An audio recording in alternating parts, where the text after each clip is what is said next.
Hello guys, this is a boy Mumbai from Singapore. Welcome to my new vlog. आपने मेरा पिछला वाला vlog देखा कि नहीं देखा रहेगा तो ज़रूर जाके देखना।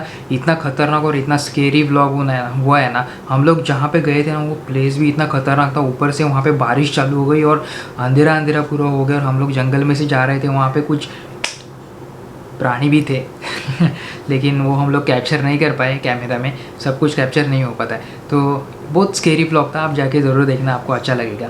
और आपने अभी तक मेरे को इंस्टाग्राम पे फॉलो किया है कि नहीं किया रहेगा तो फॉलो करो। जाके वहाँ पे मेरे को क्वेश्चंस पूछो सिंगापुर के बारे में। जो भी क्वेश्चंस रहेंगे मैं आपको आंसर देने का ट्राई करूँगा। आज के व्लॉग में हम लोग कवर करने वाले कि सिंगापुर में रहने के लिए कितना खर्चा आता है, मेरे एक्सपीरियंस के हिसाब से कि कितना खर्चा आता है यहाँ पर सिंगापुर में रहने के लिए। सबसे पहला खर्चा आता है वो है रेंट का, हाउस रेंट। यहाँ पे सबसे तगड़ा और बड़ा खर्चा रहता है उसी में ही। मैं यहाँ पे हाउस रेंट दे रहा हूँ कि 650 सिंगापुर डॉलर्स। मे भी कुछ जगह पे थोड़ा ज़्यादा रहता है। यहाँ पे अलग अलग सिस्टम रहता है, एचडीबी फ्लैट और कॉन्डो फ्लैट्स। तो एचडीबी फ्लैट मतलब एक गवर्नमेंट का डेवलप किया हुआ स्कीम रहता है। जैसे कि अपने यहाँ पे कैसे भाड़ा रहता है, वैसे ही यहाँ पे गवर्नमेंट का एचडीबी का फ्लैट्स रहता है जो गवर्नमेंट डेवलप करता है और वो यहाँ पे सेल कर देता है लोगों को रहने के लिए। यहाँ पे रेंट थोड़ा कम रहता है और रीजनेबल रहता है। लेकिन आप अगर कॉन्डो फ्लैट देखोगे तो उसमें तगड़ा मतलब ज़बरदस्त रेंट रहता है यार, ज़बरदस्त। तो next year probably I will try to move there, but see अभी देखते हैं कैसे होता है। बाकी के फ्लैट्स में एचडीबी में ही कुछ फ्लैट्स का रेंट रहता है $750 और उसमें लाइट बिल, पानी बिल और ये एसी वगैरह कुछ भी इंक्लूड नहीं रहता है। लेकिन मेरे यहाँ पे कैसा है ना, 650 में everything is included, which is really awesome. और मेरे लिए बहुत अच्छा हो जाता है, उसकी वजह से सेविंग्स थोड़ा बढ़ जाता है। इलेक्ट्रिसिटी और वो सब देखेंगे तो अराउंड $100 के आसपास हो जाता है। रेंट नॉर्मल फ्लैट अगर देख लोगे तो उसमें आपका जाएगा 850 या 900 तक।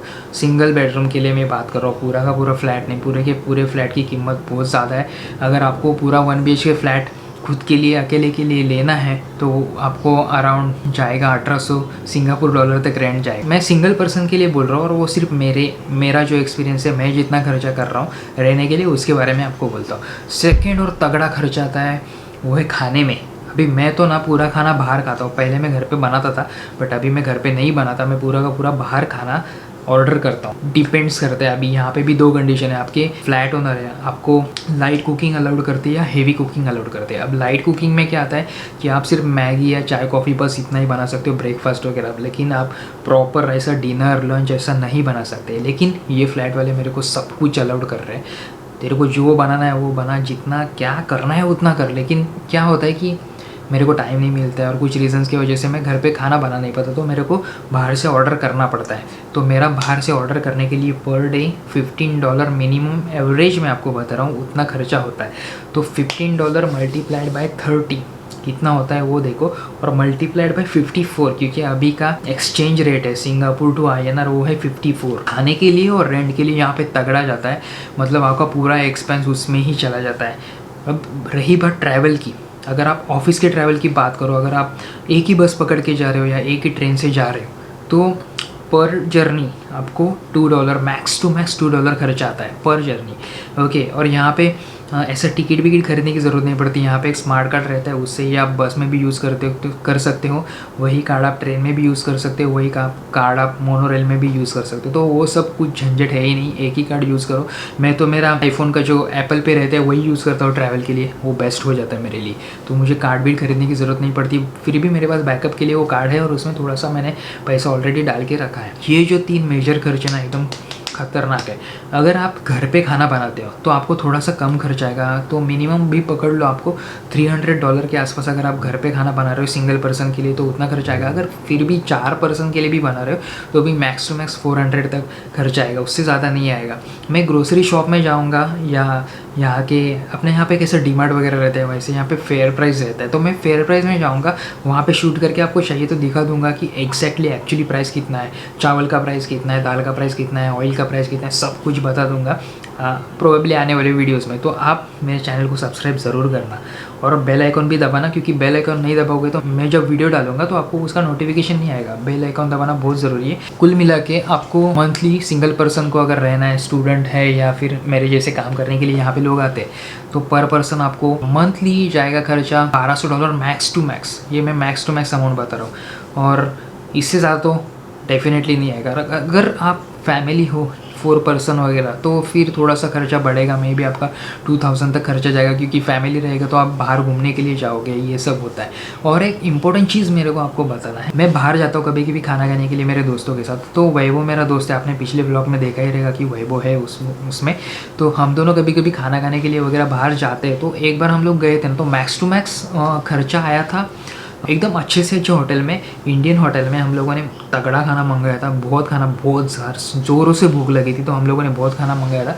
तो खर्चा आया था $70 और एकदम अच्छे से अच्छे होटल में, ठीक है। तो 2 पर्सन के लिए $70, एक्चुअली वो खाना 4 पर्सन भी खा सकते थे, इतना था। पकड़ के चलिए अगर 4 पर्सन भी रहेंगे तो भी $80 तक आपको खर्चा आएगा। अभी हम लोग जाते हैं ना कभी घूमने के लिए बाहर खाना खाने के लिए इंडिया में, तो वैसे भी यहाँ पे जा सकते हो, ऐसा कुछ इशू है नहीं। अनदर नेक्स्ट इंपॉर्टेंट थिंग कि डॉक्टर का खर्चा कितना है। अभी देखो मैं 2 बार डॉक्टर के पास गया था, जब वो कोविड का सीन हुआ था ना स्टार्टिंग में एकदम फरवरी में मैं डॉक्टर के पास गया था, क्योंकि मुझे सर्दी वगैरह हो गया था और कोविड का वो नया था, मैं तो बहुत डर गया था।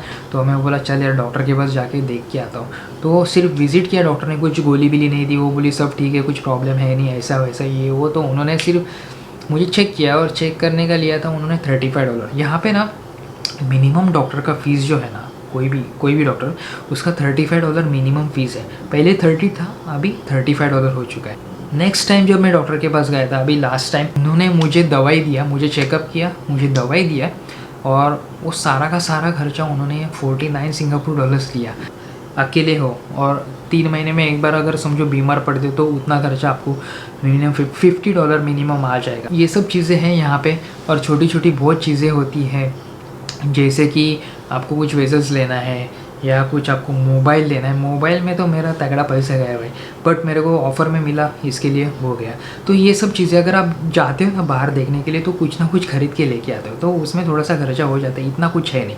हाँ, अनदर इम्पोर्टेंट थिंग क्लोथ्स के बारे में, यहाँ पे ना ऑनलाइन प्लेटफॉर्म्स भी बहुत हैं आपको कपड़े खरीदने के लिए, बट ऑनलाइन प्लेटफॉर्म्स के क्या होता है कि आप क्वालिटी चेक नहीं कर पाते हो कि प्रोडक्ट की क्वालिटी कैसी है, कपड़े की क्वालिटी कैसी है। लेकिन यहाँ पे एक सस्ता वाला शॉप है जो कि ब्रांडेड यूनिक्लो करके, वहाँ पे जाके आप कपड़े खरीद सकते हो। अभी मैंने वहाँ से ना 2 शॉर्ट्स ख़रीदा था, तो एक शॉर्ट्स मेरे को पड़ा था $19 को।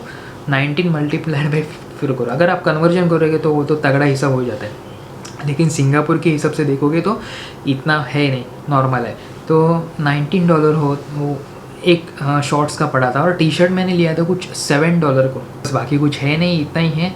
अगर आपको ये वीडियो अच्छा लगा तो लाइक करना, सब्सक्राइब करना, अभी तक शेयर नहीं किया तो शेयर भी कर दो, और मिलते हैं नेक्स्ट वीडियो में। और कुछ ज़्यादा है नहीं, ज़्यादा टाइम आपका मैं वेस्ट नहीं करूँगा। तब तक के लिए जय हिंद, बाय बाय।